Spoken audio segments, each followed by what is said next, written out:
So here's really what I'd like to talk about today. So we've got about an hour, and I've got plenty of time, Petra and others too, but I know some of you participants might have to leave, but feel free to hang around if you've got things you want to talk about.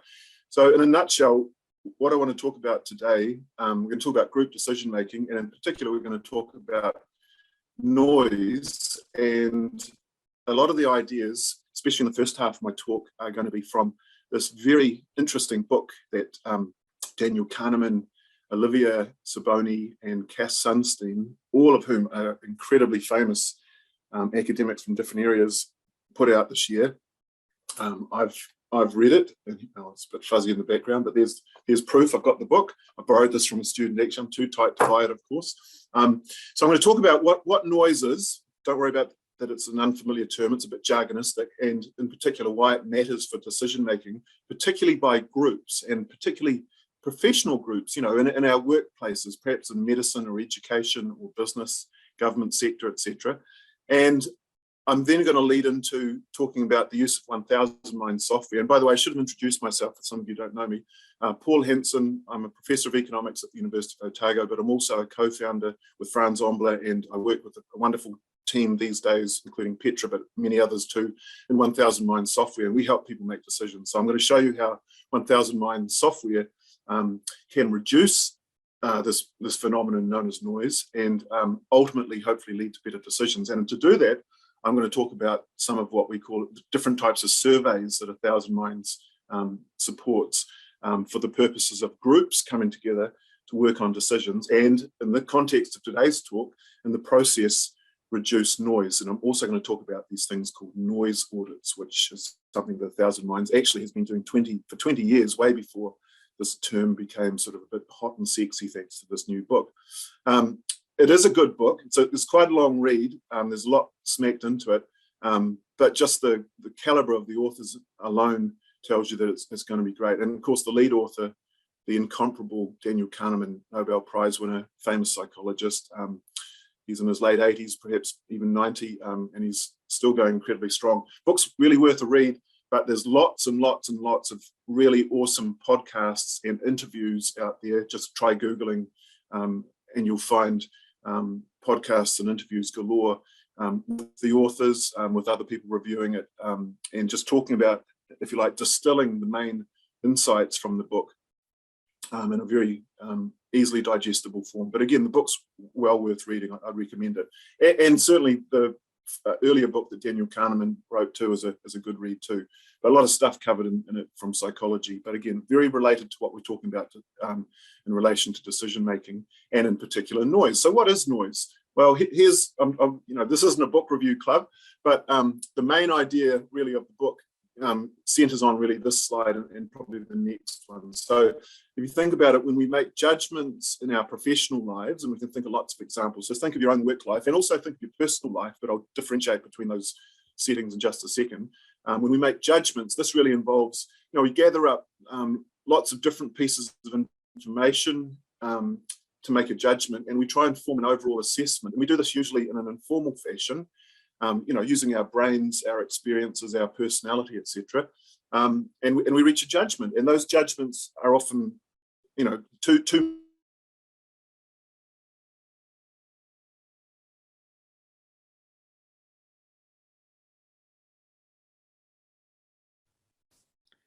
Sorry, I don't know if Paul's internet froze. Is it me?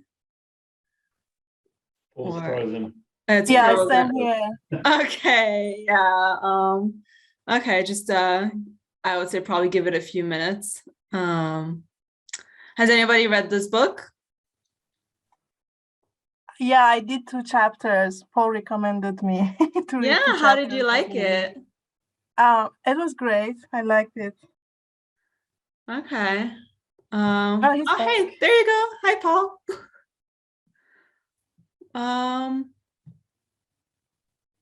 Unmute yourself. You're muted. I'm muted. I think it's just re-established itself. That was weird. Okay, a glitch in the matrix, but we're back on by the look of it, and we haven't lost anyone.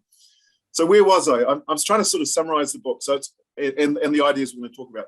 The main idea is we make judgments all the time, right? Judgments involve lots of information, and we try and combine it sort of in a mix and we come to some sort of decision or conclusion. We call that a judgment.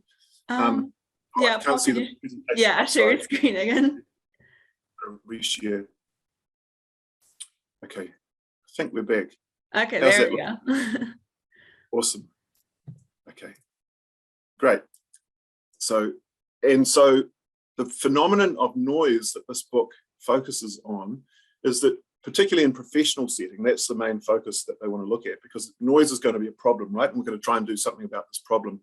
So in professional settings, suppose you had, lots of different assessors or judges reaching judgments about particular situations, and just suppose, it's not always the case that this is what happens, but this is something that you could test, and this is what a noise audit's about.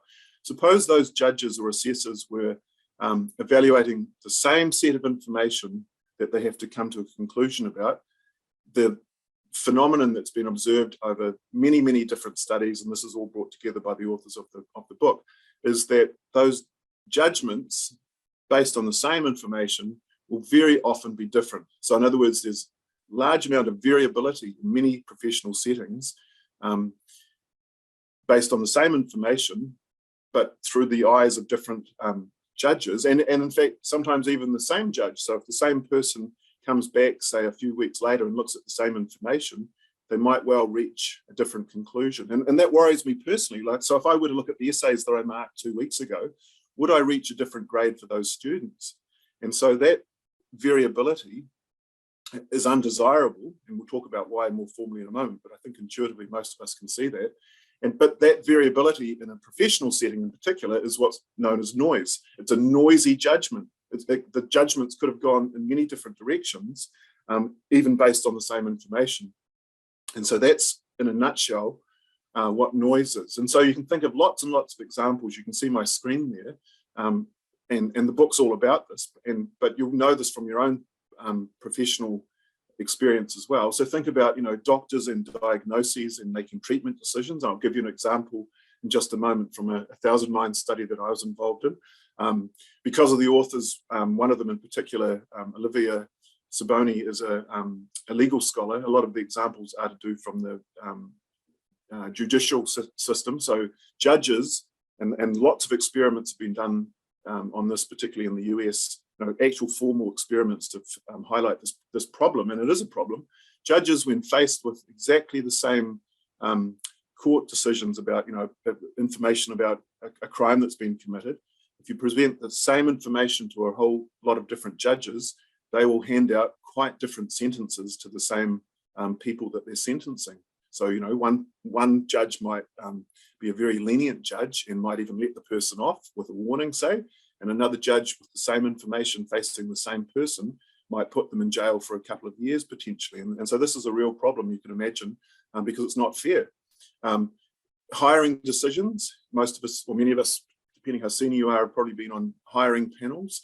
The same people on the panel looking at the same CVs and perhaps present in the interviews will oftentimes come to very different shortlisting rankings of those candidates for the job. And so there's variability. So hiring decisions are very noisy oftentimes. And on and on and on. You can see all the ones there, making important decisions in the social sector about, whether a child stays with its parents or not. It oftentimes depends on who the assessor is, even though, if these assessors were facing the same situation, they would come to very different conclusions. Again, my own experience, universities awarding scholarships and research grants, there's tremendous variability in the judgments that are reached by the people making those judgments, and on and on. Investment choices, judging competitions. You put the same entries in a competition before different judges, and they'll pick different winners. And another very common example, of course, is forecasting. So most of those examples that I was talking about there, of course, were of the sort of the evaluative type of judgments, but of course there are also predictive ones, making a prediction about what's going to happen to the economy. What's that old joke? Give me a one-handed economist. All the economists are going to make different predictions, and so this is an example of noisy decision making. And so this is a problem, and I'll talk about why in just a moment. Now, just let's be clear. What I'm talking about here is in a professional setting, but if you think about it in our personal lives, and judgments involving sort of our tastes and our creativity and innovation, etc. In many cases, we want that variability. We love the fact that probably everyone in this call has different tastes in music. And if we were to ask to rank different songs, or the same set of songs, would probably come up with very different rankings. And so that's a lovely thing about being human, this variability. And oftentimes, if we're trying to encourage innovation, we want this variability. We don't want to stifle it. But you can see in those other examples that I was giving, it very much could be a problem in those professional settings. Why does it matter? In a nutshell, well, it's the authors convince us that this noisy judgment is everywhere. It's ubiquitous, and it very much tends to be underestimated. So that they sort of claim that they're sort of the first people to really bring this to popular attention, and they're really on a crusade in their book to try and say, well, we need to do something about it. Oftentimes this noise goes quite undetected, and you can sort of see why, because once the decision's been made in those situations that I was talking about, oftentimes we move on to the next one. There's sort of no validation that goes on. And so a lot of the evidence for the noisiness comes from actual experiments that have been run to try and highlight the phenomenon. These experiments are often what they refer to as noise audits, and I'll show you an example in just a moment of what we mean by that. It's pretty obvious that with this inconsistency that is possible in decision making, it really turns the judgments in some of these important decisions, pretty much into a lottery. Who gets the scholarship or the research grant, or gets the promotion, or gets the long sentence or the short sentence, or the treatment, or doesn't get treated. If there's this level of variability amongst all the people making the judgments, then it really, you could think of it as being a lottery as to which doctor you saw or which panel you came before. So that's a massive source of unfairness and inconsistency. And you could also say inefficiency. Oftentimes the wrong people are going to get the thing that's being decided on. Also, if we're making decisions over and over again, which oftentimes we are in many of those settings, they're repeated or recurrent decisions instead of just one-offs, these errors don't cancel out. You can't sort of say, on average, we got it right. Well, that doesn't really mean anything. Sometimes, we favored one group, another time we favored another group, and possibly in both cases, we were incorrect, or the decision was incorrect. So the errors that we're talking about, the judgment errors associated with noise, they tend to add up, even if on average they cancel out, but they actually don't in practice. I'll go through an example, then I'll take a breather and see if anyone's got any points or questions, and Petra can bring those to our attention. Here's an example of a study that I was involved in, just as a decision analyst with 1,000 Minds, with a bunch of real experts, international experts in the area of the diagnosis of symptomatic early stage knee osteoarthritis. And this sort of fairly graphic illustration is a knee joint, and that's what a healthy knee looks like on the left. And as people get older, or they have particular conditions, the knee joint starts to basically break down, cause a lot of pain, a lot of disability, sometimes results in surgery, even a knee replacement. So it's one of the most serious issues, particularly facing older people, that there is. And so the diagnosis of this condition, you would think, would be fairly straightforward, but in fact it isn't. So this study that was published and presented in conferences by these authors involved trying to document the extent of variability in the diagnosis of this condition. And so I'll just run through the results and try and show you how, if you like, how noisy this diagnosis, this judgment was as measured by these people in the study. So the study involved, the authors got together a group of 34 absolute experts in the field of early stage knee osteoarthritis, and you can see the different professions they had, and they covered a wide range of sort of sides of that sector of the health area, and they performed what we're going to call it as a noise audit. Each of these 34 experts was presented with, and I'll show you an example in a second, 20 patient case scenarios or vignettes, descriptions of 20 patients, and the exercise for them was individually, each of the experts was asked to rank the 20 patient case vignettes or studies from the most likely to be suffering from this condition down to the least likely, number 20 on the list. And so here's an example of what these case vignettes look like. So there are 20 of these, and so here are 2 examples, and they gave them names just so that they could be referred to. So here's Bob, and this is sort of probably based on an amalgam of real life information, but look how detailed it is. It's sort of his background and kind of his life story, and then a whole lot of medical characteristics that of course probably don't mean much to most of us on this call, but are very important information for the experts who are involved. They know what this stuff means, right? These are all clinical symptoms. And here's Sarah. So same sort of thing, lots of information. And the exercise was look at 20 such case descriptions, Bob and Sarah plus 18 others, and each individual expert, of whom there are 34, are asked to rank order them, just drag and drop them into the order from number 1 down to number 20 as to who you think of those 20 patients is most seriously afflicted by this condition, or most likely to have this condition. And here are the results. So here's Bob. We saw Bob on the previous slide. So of the 34 experts, 11 of the experts said Bob is the most significantly affected or most likely to have this condition. 5 said he was the second on their list. 1 person at the other extreme said of the 20 that this expert was looking at, Bob came in at number 8.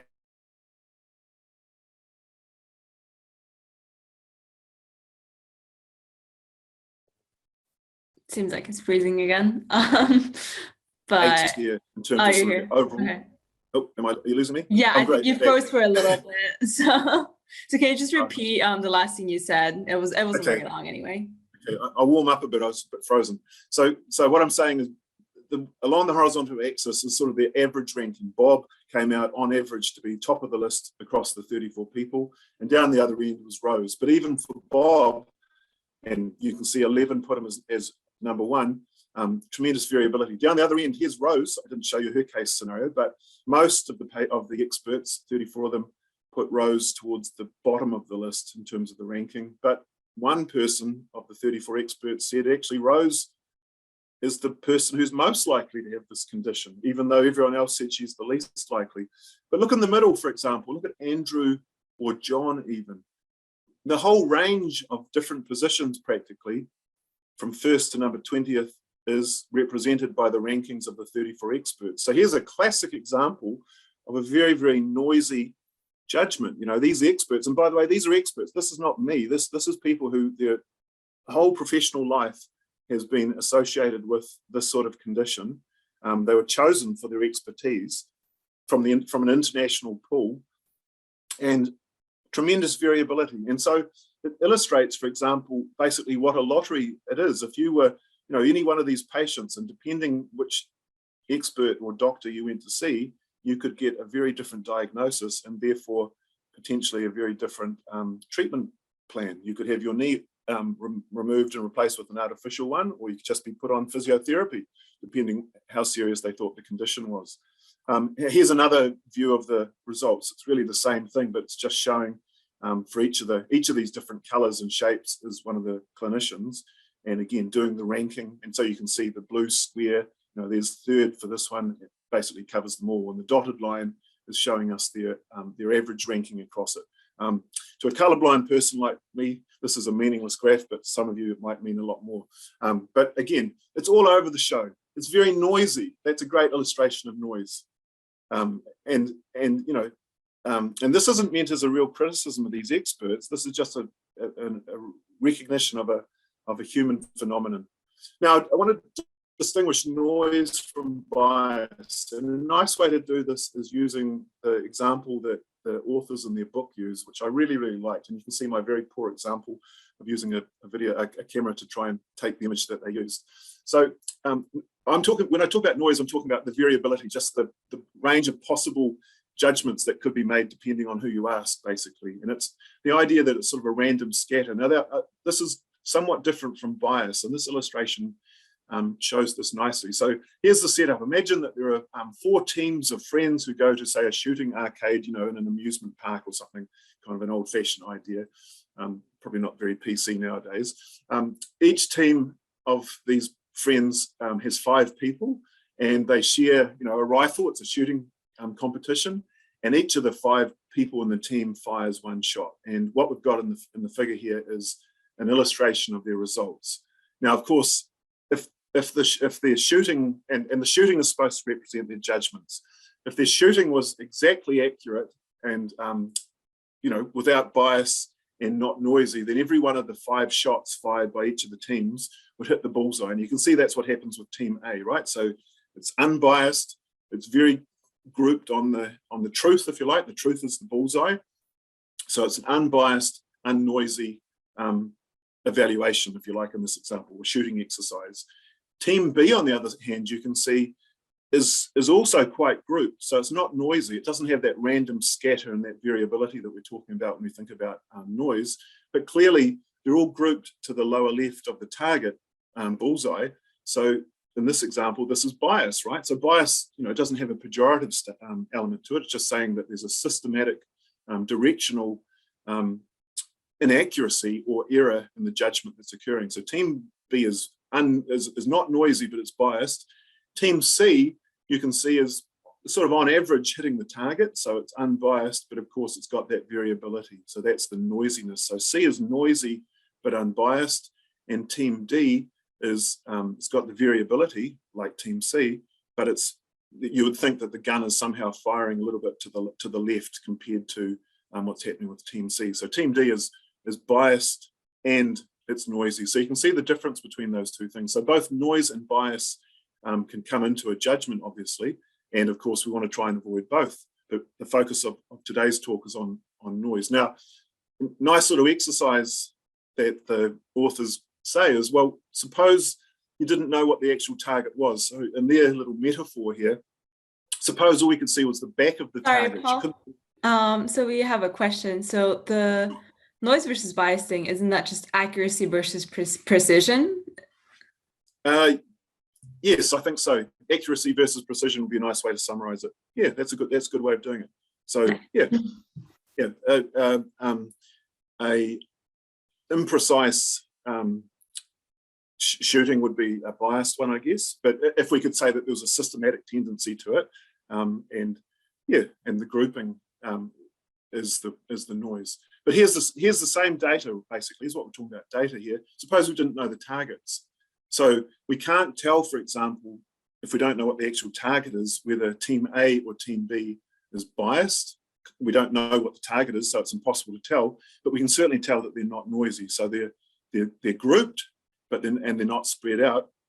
Whereas Team C and D, again, have got that scatter, and without knowing what the target is, we can't determine whether there's any bias, but there's clearly some noise, which is really what I was saying before. So really, in essence, noise is a phenomenon, a general property, if you like, that even if we don't know what the target is, it's something that we can recognize and we can measure. And so, that enables us, when we're trying to discern if there's noise presence, we can do this without having to think so much about the bias. We should still think about that if that's a possibility, but we're still able to detect it just by looking at basically the spread or the variability of the results. Why are our judgments noisy? So it's a common phenomenon, in so many different settings. Lots of examples that I talked about before. Well, it's pretty intuitively obvious, I think. When we come to make judgments or decisions, as assessors, we bring to that judgment, all the expertise we may or not have, which is going to differ amongst different assessors. Different levels of intelligence, how we process that information. We've got different preferences. Our personalities are different. Sometimes, we're mean, sometimes we're generous. So in the legal examples, they talk about sort of hanging judges who are very harsh on crime versus judges who are, say, more lenient. That's sometimes a personality trait. The mood we're in, we woke up feeling in a bad mood, so we marked all the essays harshly. These are possibilities. And of course, there's different triggers that people experience. It's well documented, for example, that people make different judgments before lunch versus after lunch, just depending on how hungry they're feeling. And so all of these things are, of course, going to influence the assessments that people make, are going to determine the extent of the noise that's present in the judgment. And of course, just in general, I like these pictures here. Some of you have possibly seen them in another presentation I made. And that's what Kahneman's previous book's really about. Humans, we have enormous cognitive limitations. We're a wonderful, interesting, kind, we fall in love, we're emotional, all the things we're creative that we love, but sometimes our emotions and all those very human aspects lead us into decision-making that perhaps isn't what, say, Mr. Spock or Sheldon Cooper would do with their huge brains and all the information that they have at their disposal. Many of us are sort of more like Homer Simpson, gathering relatively small amounts of information and trying to do the best that we can. So really, it summarizes an awful lot that psychologists, of course, would study, which we haven't got time to go into. But I do like this metaphor. This isn't in the book, by the way, but this is from something else. I think this is a lovely metaphor that illustrates our frailties as just evaluators, just using our eyes.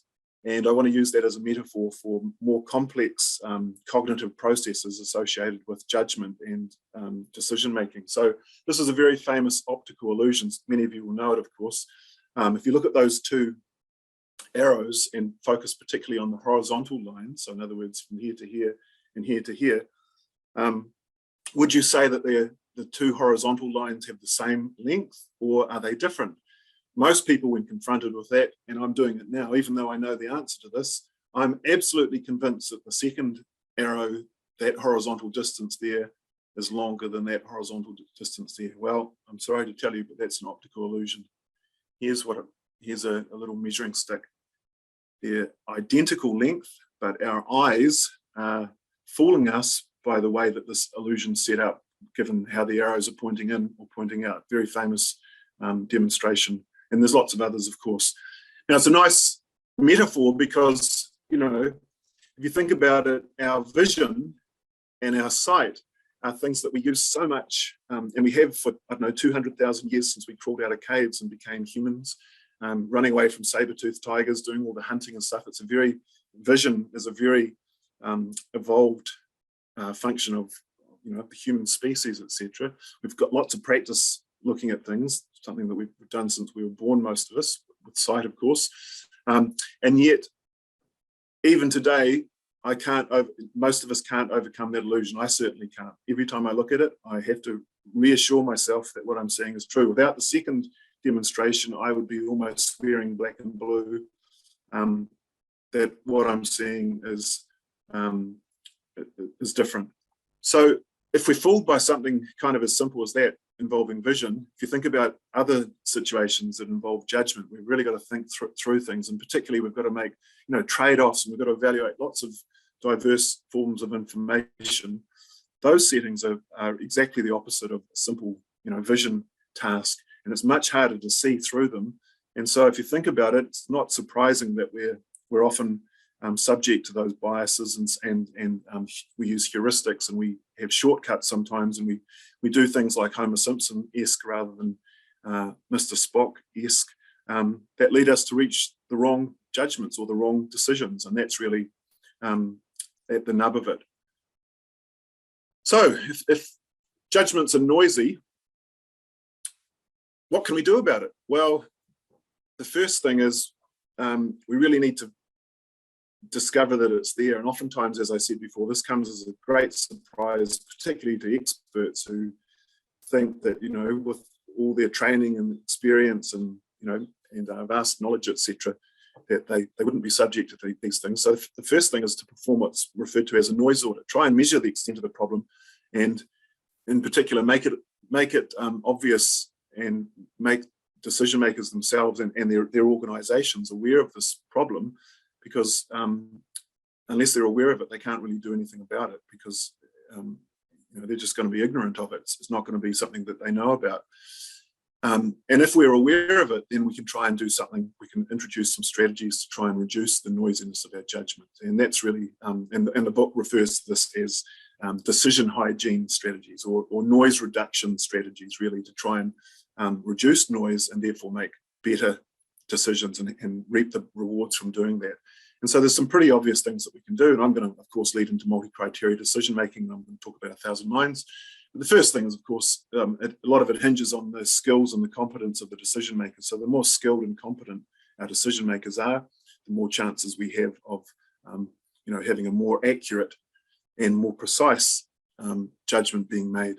Another thing which I won't talk about a lot other than sort of indirectly is it's never wise to have the decision makers working together in a group where they're able to influence people. So oftentimes a lot of decision making that can be made independently and then brought together towards the end, and this is something that 1,000 Minds enables as well, is going to avoid some of the problems that arise from groupthink and some of the adverse group dynamics, such as, the social pressures and people jumping on bandwagons and stuff. And again, I was very interested reading the book.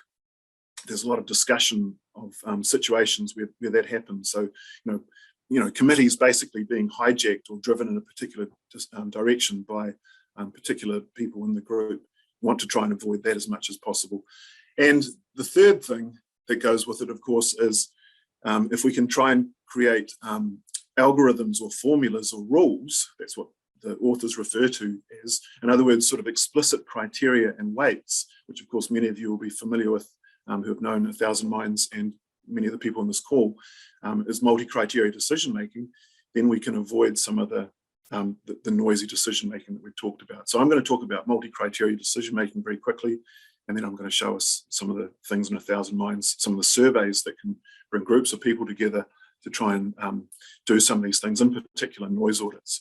And so most of us will know multi-criteria decision making is about ranking, prioritizing, choosing from competing alternatives when there are multiple criteria or objectives to consider. And that's really the essence of many of those judgments that I was talking about before in our examples. It's a multidisciplinary or interdisciplinary field, of course. It's a very large field, but it sort of encompasses those three areas, which is part of the reason personally why I find it so interesting. 4 key elements, and we've talked about them really in our discussion to this point. When you're making a decision, you want to get the alternatives that you're focusing on right. So I'm going to use the example of, suppose we're shortlisting job applicants, because that's an area that can be very noisy, as we've talked about, but I think it's also one that many of us can have experienced either as one of the applicants or one of the decision makers. Want to get the criteria right by which we're going to evaluate these alternatives. Think about what's their relative importance. We'll represent that using some weights, and again, tools like 1,000 Minds support that.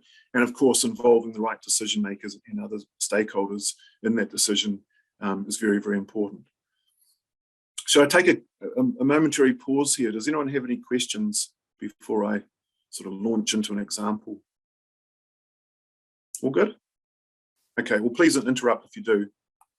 So again, here's a very quick example, and some of you have seen similar slides like this before, but when you're making a decision, and this is implicit in the noise discussion in the book, there's pretty much 4 things to get right, and they're pretty obvious.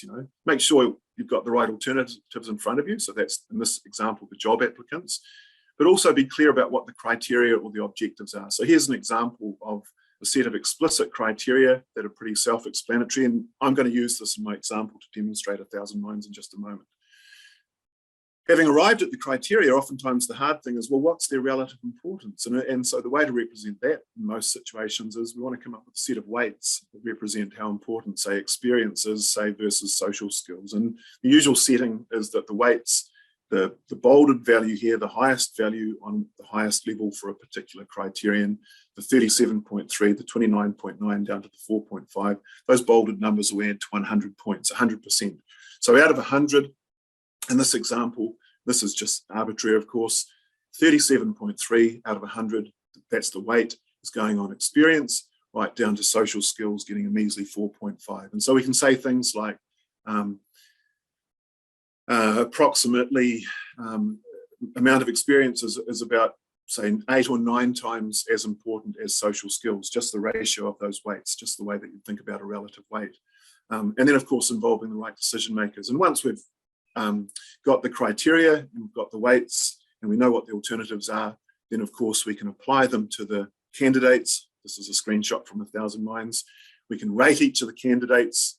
Again, probably best to get the assessors doing that individually to avoid some of those group dynamics I hinted at before, but aggregate that in a way. I'll show you how to do that in 1,000 Minds and produce a score out of 100 here, and we can use that to support the decision. Now, in most cases, we'd want to use our intuition and sort of test the robustness of this conclusion, but basically you can see a ranking that's coming out of that based on the performance of the candidates on the different criteria, and they're being aggregated using the weights that we came up with from the previous screen. So getting the criteria, getting the alternatives, and getting the weights right and involving the right people is fundamental to this. It's going to reduce noise. Lots of different examples of applications. So I'm talking about one, obviously, for human resource management, but of course, anyone who knows 1,000 Minds, you'll know that we used in lots of these different areas. There's very, very many examples. So anything ranking, using criteria and weights and involving decision makers is amenable to multi-criteria decision making. Again, just this, I'm talking about 1,000 Minds, that's the one I know most about, but again, just to highlight, it's a big industry. This is a screen, a table out of Wikipedia. There's certainly plenty of other providers out there too, using different methods with different features. The process overall, what I've been talking about is building a model, but of course there are preliminary stages, getting the problem structured, but using the model to challenge thinking. I was trying to emphasize before that the model gives us an output, but of course we want to make the decision as human beings. And of course we might go back and revise the model, and even the model might cause us to go back and think we haven't got the structure of the problem right. But the end result is out of this process, an overall process involving a model, we want to come out with some sort of conclusion. Who are we going to hire in this example? It's widely used because there's noisy judgments. We've talked about that already, but here's some other examples that other psychologists have listed, and this is just a nice summary.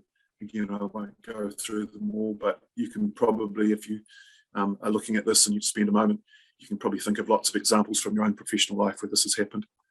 So what I'm going to talk about now, I'm going to illustrate it as some features of 1,000 Minds, particularly our group decision-making stuff involving different surveys. So we have 3 major types of surveys, and I'll try and illustrate at least a couple of them. And I'm sort of rushing through this because I do want to get into the live demo. You can use these surveys, right? So these 3 types of surveys, plus we have a voting feature to sort of go through a very simple process. And not all of these steps would necessarily be necessary, but to make a group decision to try and reduce the amount of noise. So remember the first thing I said was, when we talked about what can be done, the first thing is to try and demonstrate that there's actually a problem here. So a noise audit is a good place to start, and that's what I'm going to start with in my demo. But ultimately down the other end, we're going to come up with a final ranking that we're going to use to make our decision. And along the way, there's these different surveys, you can see them there, that are going to support that overall process based on what the humans want to do. I'll demo it. By the way, most of you probably already have accounts, or many of you do, but if you don't, it's very easy to create one from the 1,000 Minds website. Or just go to this web address, but go to our website, click free trial, and you can easily do that. So just while I hand over, does anyone have any questions? Okay, all good. Okay, so I'm in my 1,000 Minds account. That's me up there. This is my folder I've opened. I set this folder up. It's a project for this this webinar. And I've got a number of the different surveys that I wanted to show you. And in particular, I wanted to start off with showing you a ranking survey that could be used to perform a noise audit to try and illustrate the nature of the noise problem. Okay, so I'll show you very quickly just how to set it up. I'm not going to go through all the steps. Okay, so basically we just build the thing. We can put in some applicants. So these are going to be the case studies, if you like, that the people who are doing the noise audit are going to be asked to rank. So I put these in ahead of time. So here's a little description, it's very simplistic, of a particular person. And that's going to form one of the case studies that the people who are going to participate in my noise audit are going to be asked to rank. Person A is going to be asked to be ranked vis-a-vis these other 9 candidates, just to try and reveal the variability of the judgments of the assessors or the judges involved in this. I'm not going to do this in all of my demos here, but I set this up. You can create it, put images in, change the text, make it look as you want it, change how it ends and stuff like this. And then I'm going to show you what it looks like. So imagine I was another participant. So send out the link to our participants. I'm just doing this as a preview. I haven't made it live, but I very easily could. This is what I'd see. And I could I'll call myself Paul. Could make it anonymous. And this is the exercise. So I'll get shown all these different candidates. So remember I showed you one previously to do with osteoarthritis diagnosis. There were 20 descriptions of different patients, and so this is what they look like, the sort of screen that they had. And of course I can make it very concise if I want to. And basically the exercise is, read the information here and do this for all 10. I haven't filled in the information for all of them. I just did the top 3. But of course, if this was real, there'd be 10 sets of descriptions here, all different. And the noise audit is asking the participant, I'm the participant, to read them and go, you know what? I think person C is a better higher than person A. In fact, I don't like person A at all. Perhaps they're down here, let's say number 6, and maybe J. So I'm doing a ranking, and I'm looking at all the information, and I'm using my holistic judgments to try and reach a ranking of these different alternatives, in this case, people to hire. Remember, the point of what I'm doing here is I'm trying to, if I'd set this up, I'm trying to illustrate to the participants that they have different judgments. And so when the participant is ready, they can finish. So now the survey is complete for me as a participant. And now if as an administrator, I can show the results. So here's the results. I set this up last night. I've got 10 people did the ranking, 10 participants in the survey. That was me, the most recent one. And here are the 9 other people's, just in an imaginary way. And you can see, so there's all the different candidates. You can see the different rankings that, and again, fictitious data, so this isn't real, but this is a very sort of result that you get, different rankings from the different participants. And there's the, I'll just jump down to that. There's the equivalent of what I showed you for the diagnosis of knee osteoarthritis. So person C was ranked at first and second by 6 of the 10 assessors, but was ranked at 9th by one of them. And so we can see immediately the variability that's taking place in this ranking here. And we could also look at the mean and the median and calculate standard deviations to measure that noise, that variability. So this noise audit is oftentimes used to get the attention of the assessors. Most assessors would go, wow, I didn't realize there'd be so much variability. We really should try and do something to try and reduce that, to try and be more consistent. So of course, out of a situation like this might lead into a discussion as to, well, we all rank them differently. What are the criteria by which we want to make this particular decision, hiring someone, but it could be anything. And so this could lead into a discussion as to what the criteria might be in our model that we're going to create. And that leads me into sort of showing you a second type of survey that we could use to try and work out their weights. So again, just things I set up ahead of time.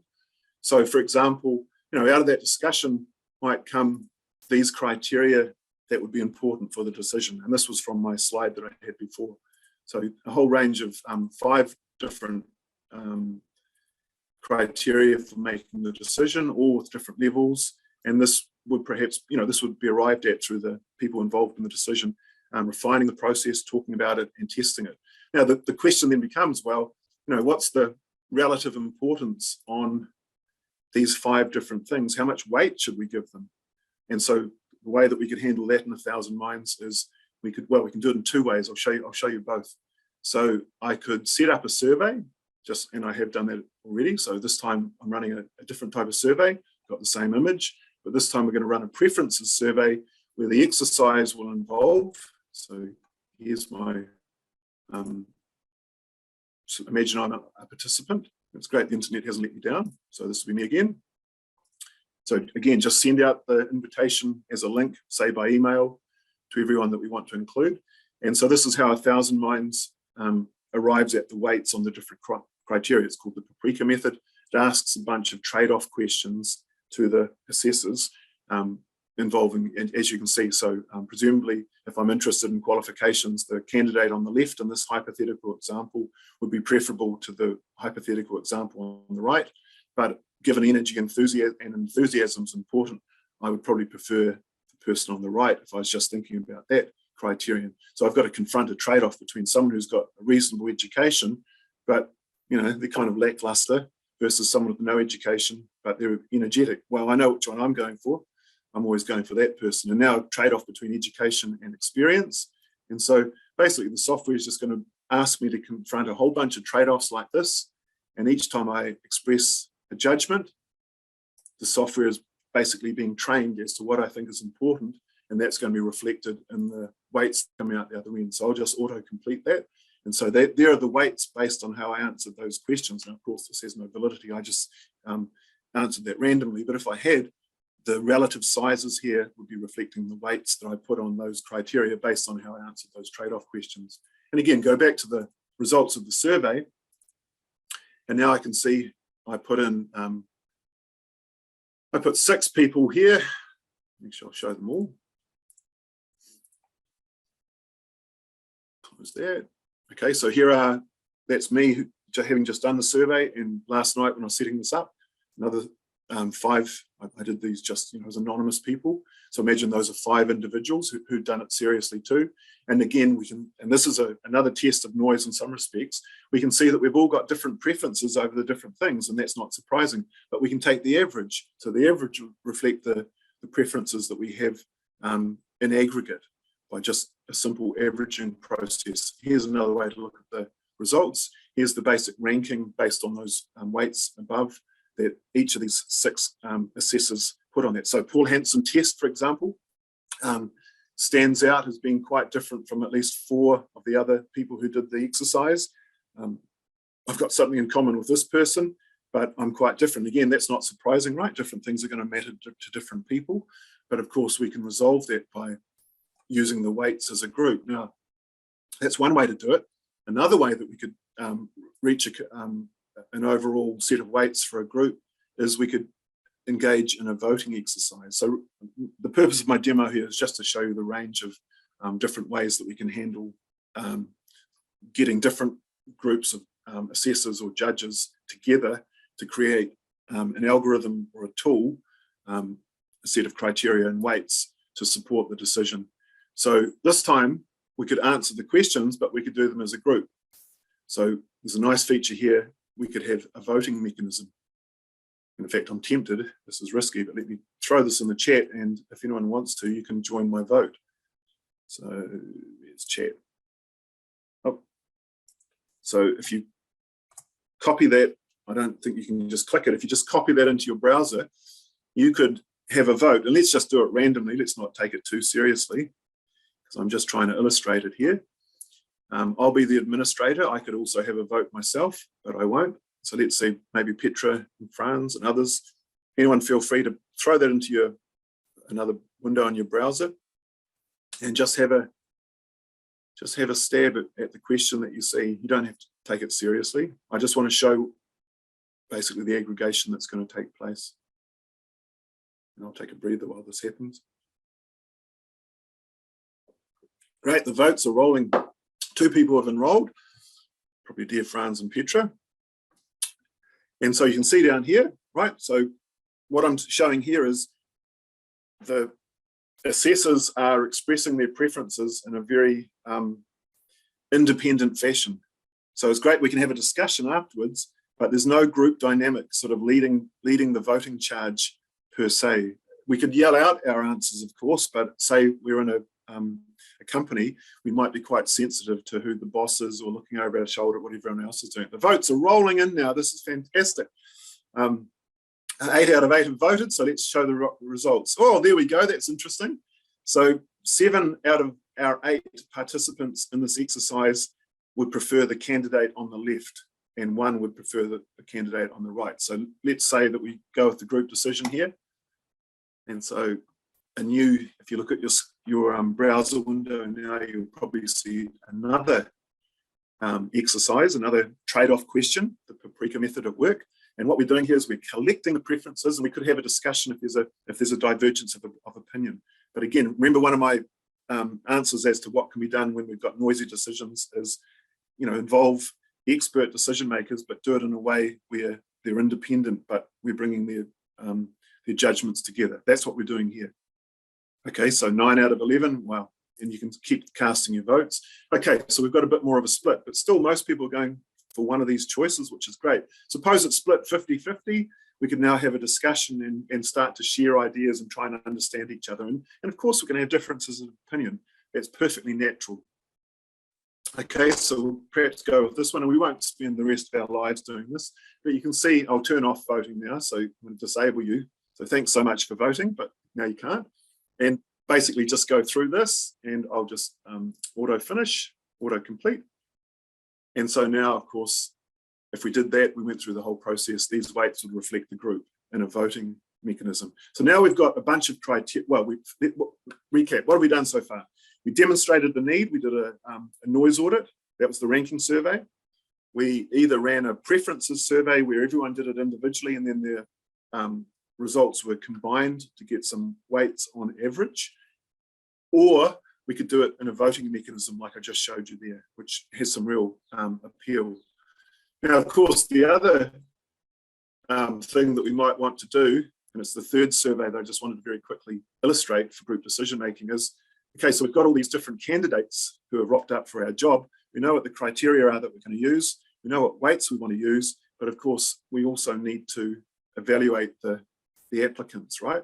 So we want to know what their ratings are going to be. So one way to do that is we send out a survey to our assessors, and it could be a different group of assessors. So again, similar sort of setup, I can customize that, but this time the exercise is going to involve a rating categorization exercise. So let me be me. Okay. So this time I now can look at person A.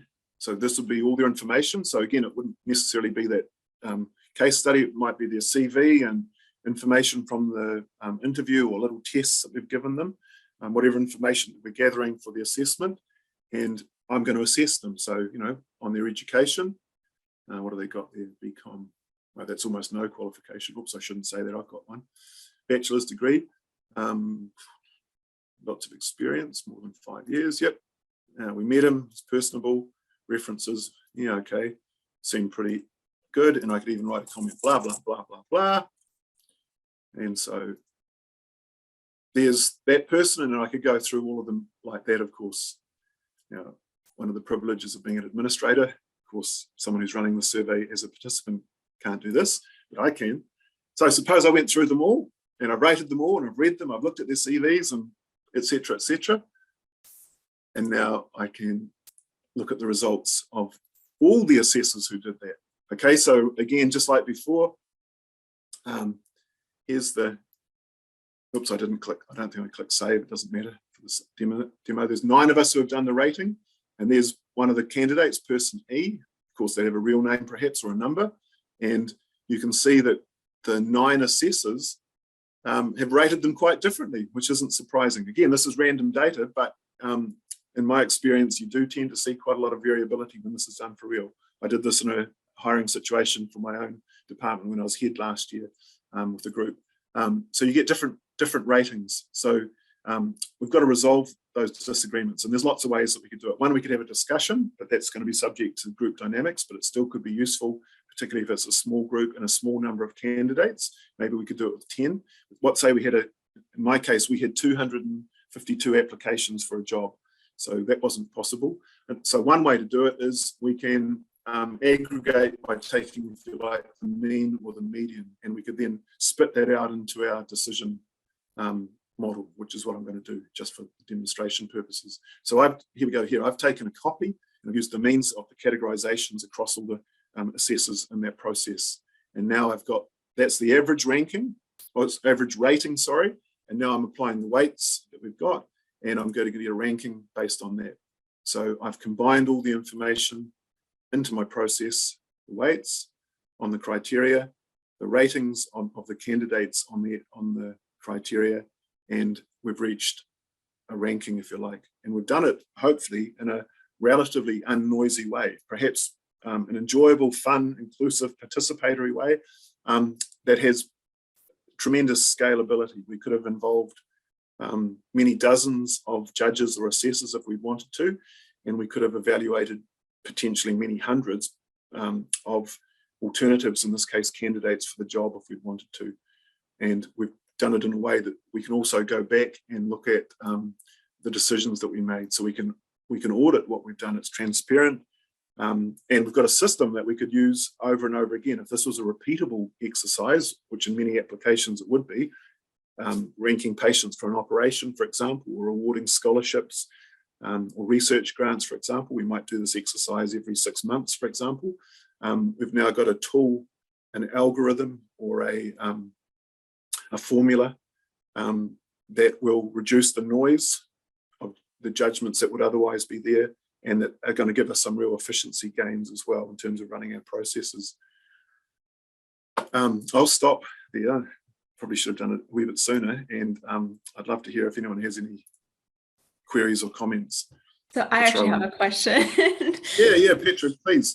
So you mentioned earlier that it's important to avoid biases that come from groupthink and things like that, which happens when you like make decisions as a group. So I was wondering, how does the voting feature that you just showed us, how does that not promote those biases if you're still working together as a group as opposed to like individually? How do you avoid those with that feature? Well, that's a great question. Well, with the voting, everyone's voting independently. So the vote was it was secret, and it was made as an individual without looking over your shoulder at what perhaps your boss was voting. So that's the strength of that voting mechanism. I mean, the other way we could answer those questions as a group is we could just call or raise our hand if we're in a room somewhere. But of course, that's going to be subject to perhaps seniority or just going with the flow of everyone else. So it's a great thing to be able to do it independently. And that was actually one of my main learnings, to tell you the truth. I kind of knew a lot of this stuff instinctively from reading the book, was the real danger of groupthink and people just being agreeable. And when I look back at my own career, and I've been in lots and lots of meetings, as you can imagine, that's definitely a feature. As HOD, I was forever sort of putting my head down because sometimes I just seem like a bit niggly, and it gets to you after a while, so you stop speaking. So being able to express an opinion independently, but still have it count towards something, I think is an incredible strength of the voting mechanism. And of course, the voting mechanism doesn't have to be done using Zoom. It can be very easily done using a mobile phone in a physical setting where people are just using it as a clicker to express their preference. But still having the discussion afterwards. So once the preferences are expressed, now we can have a discussion, maybe learn from it. And there's nothing wrong with changing our minds. That's a great thing, being flexible. But I think that's a really nice opportunity. So yeah, interesting. And I think another question that maybe might be something other people here are wondering is, so why would you do a preferences survey versus the online voting? What would be like differences between them, or like pros and cons? Yeah, I think the pro of doing a preferences survey, so probably I should escape from this and go back into 1,000 Minds, is mainly scale. So we could run a preferences survey with up to 5,000, literally 5,000 participants. So we could send this out, very easy to send out. I won't do it, but I can just send out that link basically to 5,000 people and involve them if we wanted to. So the scalability, I think, is important. Probably also the convenience, like people could do it, when it suits them, rather than having to come together to express their preferences through a vote. But for a small group that's really focused on something, I think the vote has a lot of strength, a lot of benefits. And in some cases, many of our clients do both, actually. They'll run a survey oftentimes just to get people used to the notion of making trade-offs and to get their data, and also actually to demonstrate the variability. So like I said, in a way, these results are a noise audit. They're showing the variability of what matters to people. So this is another form of noise audit, I think. So that's sort of a double-edged sword, both beneficial. It's a great question, though. Great questions from Petra. Anyone else? Well, we do have a question from Chris. Oh, sorry. Yep, I should have my chair. Yeah. So two questions. So if you have more than about 15 vignettes, it's very difficult to consistently rank intuitively. But otherwise, getting the categories ordered correctly, if they're not necessarily linear, how much difference does this make? Yeah, that's a good point. Well, and Chris, you certainly have more experience in this than I do, in your work with the Ministry of Health. Yeah, I mean, getting the categories, you've got to get the categories right. So that's fundamental to tools like 1,000 Minds. Knowing the order that they come in is important. So there is a feature in 1,000 Minds you can have as a preliminary step where people are actually asked to rank them. It's called self-explication. I can turn the feature on or turn it off. Where the experts, the first step would be, please put these criteria, sorry, these levels on a criterion in the order that you think reflects their importance. So that can be a preliminary step, and probably in medical applications, it probably isn't, well, I don't know if there's that much variability in that for many of the clinical things. You know, a higher blood pressure is worse than a lower blood pressure in many things. Again, what am I talking about? I don't know medicine, but in many other applications, you're absolutely right. It's a critical thing. So that can be a preliminary step in the process. And in fact, the process I was trying to summarize very simply here, refine the criteria and levels, you know, that's sort of part of the early stages of it, getting the criteria right, but especially getting the levels ordered. But if there's ambiguity about that and people have different opinions, include that in the survey and the elicitation process. I think there's another chat question. Lee. Oh, Lee's here. Hello, Lee. Hey there. Hi. Is there any training exercises you would recommend us doing with people who are going to make judgments to make them move? The training exercise is the noise audit. So have them do what I was showing in terms of a ranking survey in 1,000 minds. Get them to, experience using their intuition. That's great. And so they do that individually, like I showed you. But then do the big reveal where they see something like this and they go, oh my goodness. So I can imagine in your case, you know, with creative arts funding and stuff like that, these could be the different, projects that, or arts projects that are being supported, and they're being assessed or just ranked holistically by the assessors, the judges, the experts in the field. And if they saw something like this, that there was so much variability, again, look at, Arts Project E, for example. One of the assessors said this is the worst of them all. The other one said this is absolutely amazing, and everyone in between. That really gets people's attention, in my experience. And they're really shocked because they usually think very similarly, that they're sort of from the same background. In many situations, they've got a very similar education, and yet they think differently. And the difference isn't that surprising when you think about, as human beings. Oops, I'm going the wrong direction. Why do we have these differences? Well, we all have different personalities, and we think differently, and we have different moods. We may have had a bad experience that day in a completely unrelated area, and we take it out on the applicants that we're assessing. So yeah, a noise audit is the way to go. And in the book, Kahneman et al.'s book, they really emphasize that. And they've got a nice appendix that sort of gives some guidelines about how to do it. I was going to have a slide about that, but I cut that out in the interest of time. But, it's a lovely exercise to people. It needn't be threatening or challenging, but and it's a good focus to lead to a discussion. And it needn't be a criticism. It's just a revelation of a phenomenon that is incredibly common to most judgment and decision-making settings. And I think in my own case, in education, boy, if we were to mark each student's work, independently, we would get, I think, very different results. And the odd occasion we've done something like that, and that's what happens. Tremendous variability, and it's quite a worry. But it's usually just hidden under the carpet because no one's aware of it, or if they are, they don't really want to know because they don't know what to do with it. Yeah, I hope that answered your question, Lee.